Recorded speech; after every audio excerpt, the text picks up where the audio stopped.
We're broadcasting from Chicago as the Bulls get ready to take the hardwood here at the United Center. This is Kevin Harlan. We've got Chris Webber and Greg Anthony with us. And from the sideline, we'll be hearing from David Aldridge.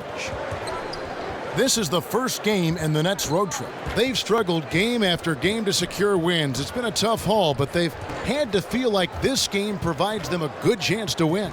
Clark, good rebounding teams tonight. What makes these teams so strong, so reliable on the glass? Well, initially it starts with good, solid defense because you're in better rebounding position when your defense isn't spread out and rotating. And then you locate players, box them out, master those basic fundamentals. And then the other thing is you pursue the ball. I mean, when it comes down to it, rebounding is about positioning and going after the ball.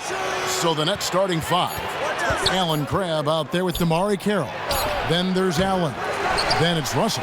And it's Dinwiddie in at the one spot. Now here's Dunn.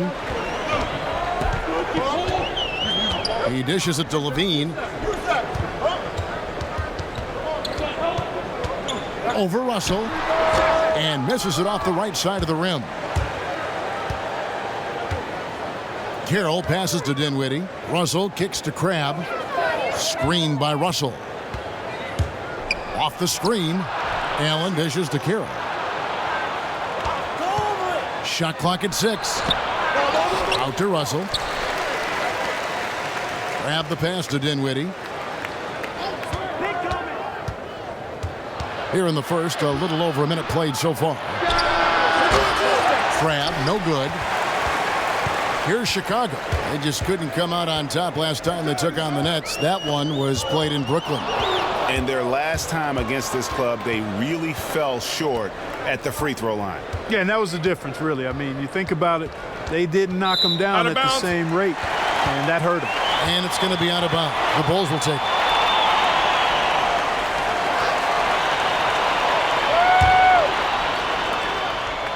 Last outing for the Bulls, it was a loss to the Nets in Brooklyn. And how about the defensive adjustments in that one? Their communication was brilliant all night. Yeah, I agree. And communication is effort, and effort is communication. Very talkative out there, yelling out screens, giving each other help. Boy, that was a terrific all-around effort. Brooklyn with the ball. Zach LaVine unable to get his last shot to go. The Nets working the ball around now. Crabbe from out on the wing, he knocks it down. Crabbe's got the game going here with the first basket for the Nets. Oh, about time. Starting to wonder a bit if they were ever going to knock a shot down. They set the pick. LaVine kicks to Dunn. Now LaVine. He's been putting up the points on a very steady basis, averaging around 17.5 points a game. And really, these are some of the toughest calls an official has to make. Yeah, but in this case, I think he got it right. I mean, the defender was still moving there and never really had good legal guarding position. He wasn't set. And just under 2.5 minutes elapsed here in the first. Crabbe dishes to Russell. Carroll with it. He had an 18-point outing in the last game against Chicago. Yeah, excellent work on the boards that night. Always in attack mode, and that allowed him to get plenty of rebounds. LaVine wide open, and the shot falls short this time. He's got to be disappointed with himself on that one. He has got to knock those down.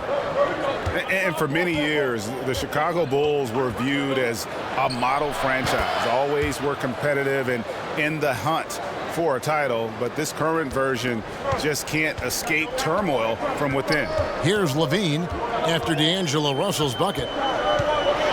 Markkanen in the corner. Fires the three. That's good, and it's LaVine with the assist. Markkanen's got his first 3 points of the game. And first quarter, we're about 3.5 minutes in. Dinwiddie with the bucket. And that's what you give up when you don't fight over the screen. Yeah, I agree with you wholeheartedly. I mean, not a lot of effort put forth on defense there. I mean, I think he's definitely got to play up on him more and off the screen in that situation. Done. Rebound, Brooklyn. Here's Crabbe.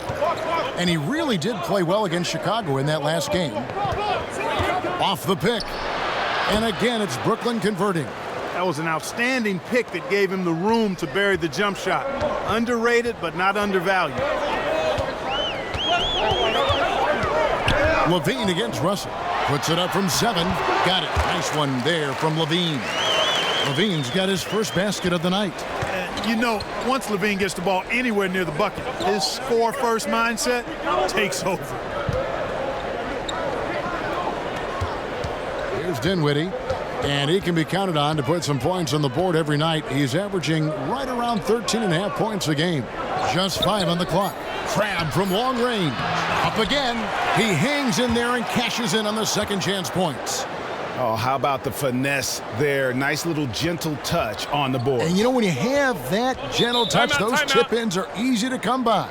But only if you grind hard enough to get yourself in tight before the shot goes up, guys. You got to get your work done before the shot is attempted. And the first time out of the game called for Chicago, coming off that loss against the Nets. Well, listen, I've seen worse performances offensively, but no doubt that group was inconsistent. For sure. Agree with you there. They just didn't have it. Seemed like they were a step behind and out of sync.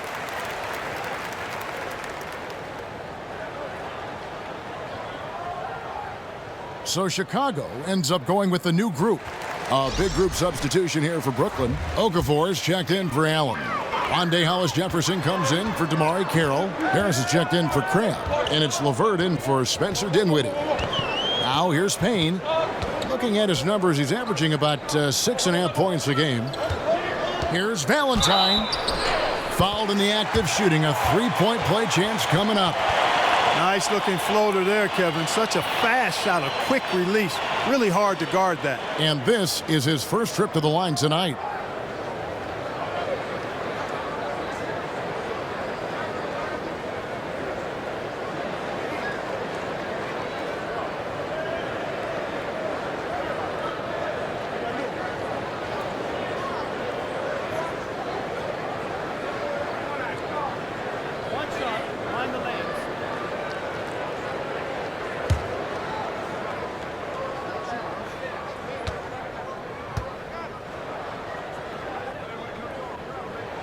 That's good from Valentine.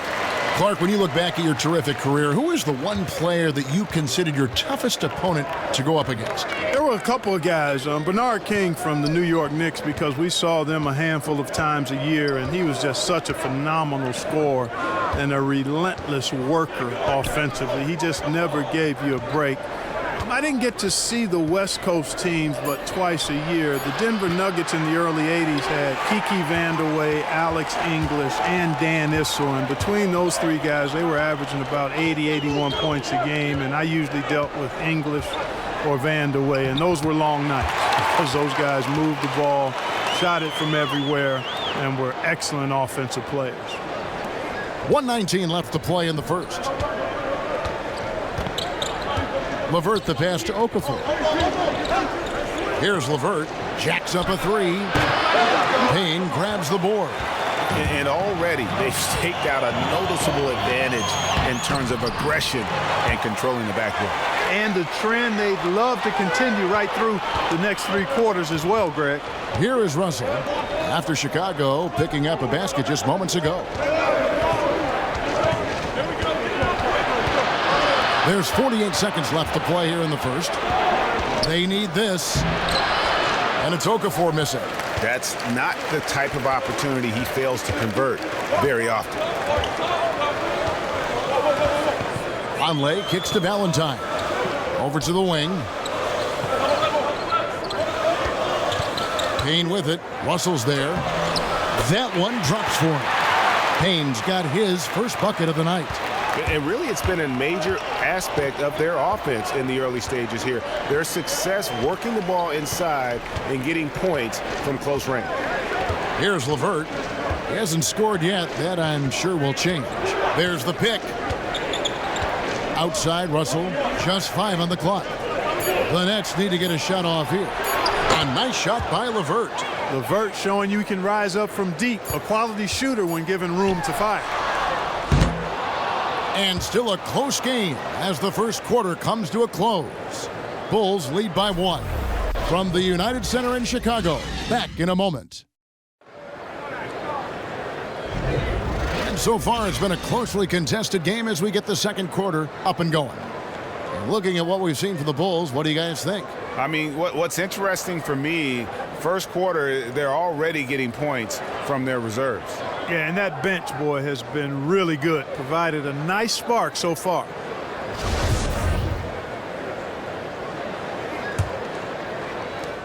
Chicago leading.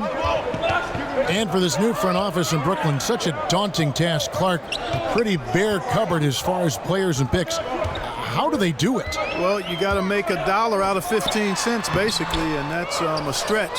Hiring a top-flight analytics team to find hidden gems, another piece of the puzzle. A big performance staff to individualize and maximize player development. But it goes back to resources being invested in good players that will develop, and then folks to develop them. And Brooklyn, looking who they've got.